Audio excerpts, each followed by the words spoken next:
ఇందిరా గాంధీ మనమరాలు ప్రియాంక గాంధీ గారు కామారెడ్డికి వచ్చిండ్రు. పెద్ద ఎత్తున చప్పట్లతో స్వాగతం పలకండి.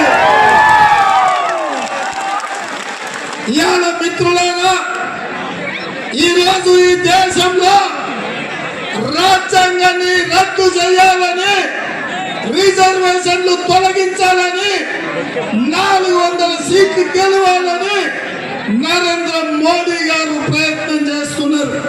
కానీ మన నాయకుడు శ్రీ రాహుల్ గాంధీ కన్యాకుమారి నుంచి కశ్మీర్ వరకు 150 రోజులు 4000 కిలోమీటర్లు మండు టెండలో మంచు కొండలో పాదయాత్ర చేసి